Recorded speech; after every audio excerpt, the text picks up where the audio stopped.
गाय को हम माँ कहते हैं, उससे हमारी फीलिंग्स जुड़ी हैं। आप उन्हें कैसे मार सकते हैं सरे बाजार? जब से कलयुग प्रारंभ हुआ तब से गाय परेशान है। सरे बाजार गौ की हत्या की हमारी फीलिंग नहीं है। नहीं गाय की रक्षा कर रहे हैं, उतनी गाय कूड़ा खा रही है, कचरे में घूम रही है, उतनी वो मर रही है। ये बड़ी अच्छी बात कही है। कोई भी भैंस आपको सड़कों पे नजर नहीं आएगी, कोई भी भैंस कूड़े घर में नजर नहीं आएगी। बिस्मिल्लाहिर्रहमानिर्रहीम, अस्सलाम वालेकुम। दोस्तों, गौ माता को बीजेपी की गवर्नमेंट के आने के बाद इतना ज्यादा बढ़ा चढ़ा के दिखाया गया है कि उसको भगवान का दर्जा देने लगे हैं लोग। उसको माँ से भगवान बना दिया है, और कोई शख्स उसको मारता है तो ये नहीं देखा जाता है कि एक जानवर का कत्ल हुआ है, बल्कि उस जानवर के कत्ल को माँ का कत्ल मानकर उस दूसरे इंसान को कत्ल कर दिया जाता है। इसका प्रोपेगेंडा सिर्फ बीजेपी नहीं चला रही है, क्योंकि बीजेपी के कारिंदे बहुत सारे ऐसे पंडित हैं, जैसे देवकीनंदन ठाकुर हैं, इस जैसे लोग और बागेश्वर बाबा जैसे लोग ये प्रोपेगेंडा चलाते रहते हैं कि गाय उनकी माँ है और उसको कत्ल करने वाले को कत्ल किया जाए। तो गाय के नाम पर बहुत सारे लोगों को कत्ल कर दिया जाता है और आए रोज ये प्रोपेगेंडा चलाया जाता है। आज की इस वीडियो में आपको दिखाएंगे देवकीनंदन ठाकुर भी इसके बारे में बात कर रहे हैं। फिर हम आपको दिखाएंगे डॉक्टर जाकिर नाइक साहब से भी इस बारे में पूछा गया कि क्या गाय किसी की माँ हो सकती है, या हिंदू धर्म में गाय का क्या अर्थ है, या क्या उसका कंसेप्ट है कि हिंदू प्राणों में या वेदों में कुछ लिखा हुआ है इस बारे में, तो उसके बारे में बताएं। देखिए, डॉक्टर जाकिर नाइक साहब ने उसका बड़ी खूबसूरती से आंसर दिया। आइए देखते हैं आज की इस वीडियो। जब से कलयुग प्रारंभ हुआ तब से गाय परेशान है। आज तो गौ के ऊपर राजनीति होती है, और कितने पॉलिटिशियन ऐसे हैं जो कहते हैं गौ हत्या होती है तो होने दो। कितने हैं। केरल में तो आपने देखा होगा, अपनी पॉलिटिक्स चमकाने के लिए उन्होंने सरे बाजार गौ की हत्या की। गाय को हम माँ कहते हैं, उससे हमारी फीलिंग्स जुड़ी हैं। आप उन्हें कैसे मार सकते हैं सरे बाजार? क्यों मारते हैं आप उन्हें? हम आपको दुख नहीं देना चाहते, आप हमें दुख क्यों देते हैं? क्या हम लोग इस देश के नागरिक नहीं हैं? हमारी फीलिंग नहीं है? गौ माता जो अमृत देती है, उस गौ माता को सरेआम काटने के लिए आप बेबस करते हो। सुधर जाओ। गाय की रक्षा कर रहे हैं, उतनी गाय कूड़ा खा रही है, कचरे में घूम रही है, उतनी वो मर रही है। लेकिन जब हम भैंस की बात करते हैं, कोई भी भैंस आपको सड़कों पे नजर नहीं आएगी, कोई भी भैंस कूड़े घर में नजर नहीं आएगी। तो जितनी ये बेटी बचाओ बेटी पढ़ाओ की वो नारा देते हैं, उतनी ही बेटियां जो है बलात्कार भी हो रहा है और उनका शोषण भी हो रहा है। तो ये तो खुद नहीं चाहते। गायें और बेटी तो इनको ऐसे परोस के दे रखी है इन्होंने कि भाई इस एजेंडे को उठाए जाएं और हम जो है इनकी वोट लिए जाएं। सुधार क्यों नहीं होता? जब इतना काम कर रहे हो तुम, गांवों पे इतना काम कर रहे हो गायों पे, तो सुधार क्यों नहीं होता? क्यों आज भी वो कचरे में मुंह मार रही हैं? मैं आपकी इस बात से बहुत सहमत हूं कि किसी भी इंसान का कत्ल करना इंसानियत का कत्ल करना है। और मैं ये भी मानता हूं कि इस्लाम धर्म दया धर्म है और इंसानियत का धर्म है। आपने कहा किसी भी इंसान का कत्ल करना इंसानियत का कत्ल करना है। क्या किसी जीव, किसी जानवर का कत्ल करना कहीं किसी मायने में दया और इंसानियत का कत्ल करना तो नहीं है?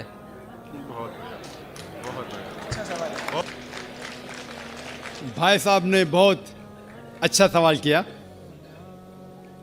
कि इंसान का कत्ल करना इंसानियत की कत्ल करने के बराबर है, लेकिन क्या कोई जानवर का कत्ल करना इंसानियत की कत्ल करने के बराबर है क्या नहीं?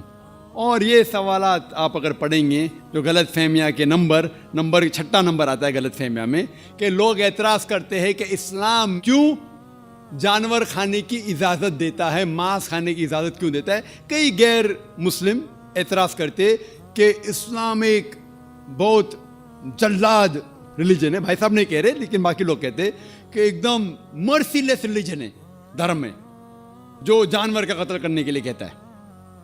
जवाब में ये कहना चाहूंगा भाई साहब कि एक मुसलमान अगर वो चाहे तो प्योर वेजिटेरियन, प्योर शाकाहारी रह के भी अच्छा मुसलमान रह सकता है। मांस खाना इस्लाम में फर्ज नहीं है, मांस खाना इस्लाम में फर्ज नहीं है।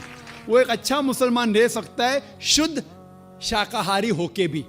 लेकिन बट अल्लाह ताला फरमाते हैं कुरान मजीद में सूरह मायदा में सूरा नंबर 5 आयत नंबर 1 में कि हमने कैटल बनाए, 4 पांव वाले जानवर बनाए जिसको आप खा सकते हैं। सिर्फ वो जानवर जिसके हमने नाम लिए उसको मत खाओ, जो आपके लिए हराम है। उसके अलावा आप सब जानवर खा सकते हैं। कुरान में लिखा है सूरह नहल में सूरा नंबर 16 आयत नंबर 5 में कि हमने आपके लिए कैटल बनाए, भेड़ बकरियां बनाए, तो कि आप उसका गोश्त खा सके। कुरान में जिक्र है सूरह मोमिनीन में सूरा नंबर 23 आयत नंबर 21 में कि आप भेड़ बकरियों के गोश्त खा सकते हैं। और कई आयतें हैं। हम पहले ये जान ले कि मेडिकल साइंस आज ये कहती है कि इंसान के जिस्म में हमको अमाइनो एसिड की जरूरत है, 22 अमाइनो एसिड की जरूरत है। इसमें से 8 अमाइनो एसिड जिस्म में पैदा नहीं होते, बाहर के खाने से लेना लाजिम है। और कोई भी वेजिटेबल फ्रूट, कोई भी घास फूस, कोई भी फल में ये 8 के 8 अमाइनो एसिड है ही नहीं, लेकिन मांस में है और मच्छी में है। हाई लेवल ऑफ प्रोटीन है। High level of protein is present in the meat and in the fish. It is nutritious. Vitamin के है और आयरन भी है। अगर आप देखेंगे, अगर आप तहकीक करेंगे कि जो जानवर जो सिर्फ घास फूस खाते हैं, मिसाल के तौर पे गाय, भेड़, बकरी, उनके दांत को आप देखेंगे, उनके दांत चपटे हैं। हर्बीवोरस सेट ऑफ टीथ, वो सिर्फ घास खा सकते, मांस खा ही नहीं सकते। अगर आप उन जानवरों के दांत देखेंगे जो मांस खाते हैं, carnivorous animal like tiger, leopard, lion, शेर, शेर बब्बर, चीता, इनके दांत देखेंगे तो इनके नोकीले दांत है, कैनाइन सेट ऑफ टीथ। वो सिर्फ मांस खाते, घास फूस खा ही नहीं सकते। अगर आप जाके आईने में और हम लोग जाके आईने में देखेंगे अपने दांत, इंसान के दांत चपटे भी है, नोकीले भी है। अगर खुदा चाहता था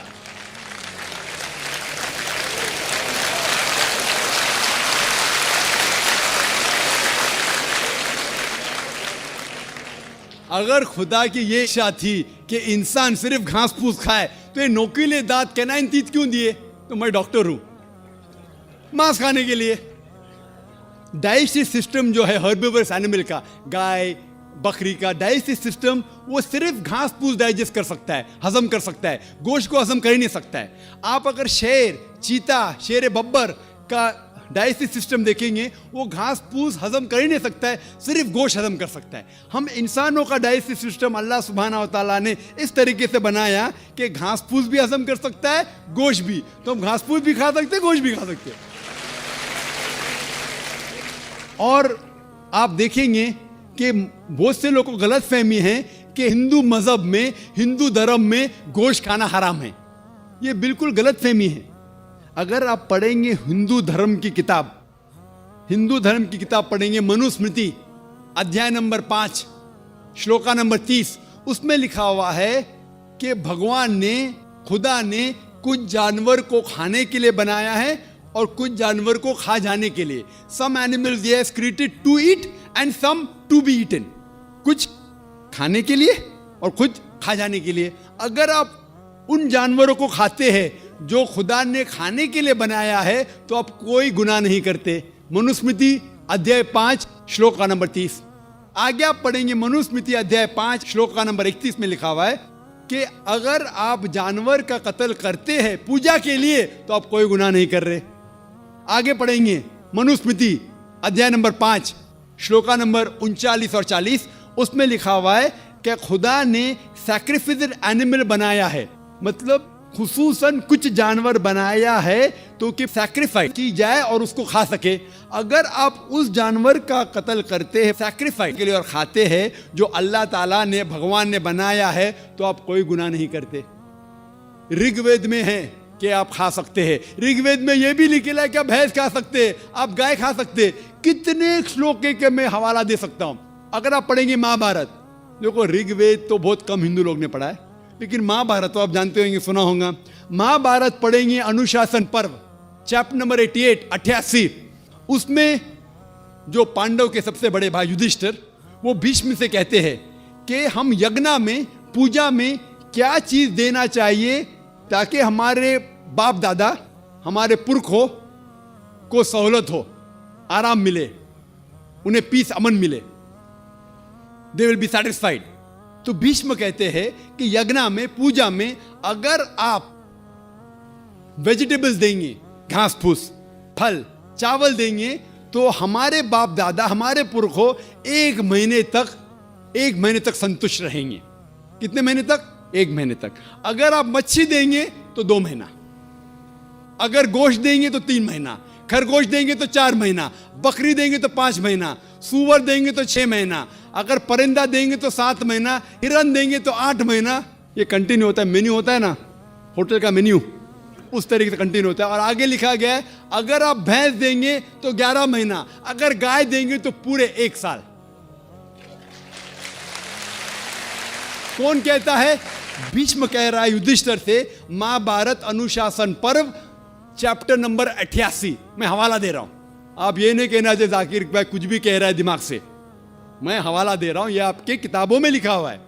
उसके आगे लिखा हुआ है कि अगर आप राइनोसेरस देंगे, राइनोसेरस, तो हमेशा के लिए संतुष्ट रहेंगे। आई होप दोस्तों ये वीडियो आपको पसंद आई होगी। वीडियो पसंद आई तो कमेंट सेक्शन में जरूर लिखिए और ऐसी वीडियोस को देखने के लिए हमारे चैनल को लाइक शेयर सब्सक्राइब करें। तब तक के लिए इजाजत दीजिए। अल्लाह हाफिज़।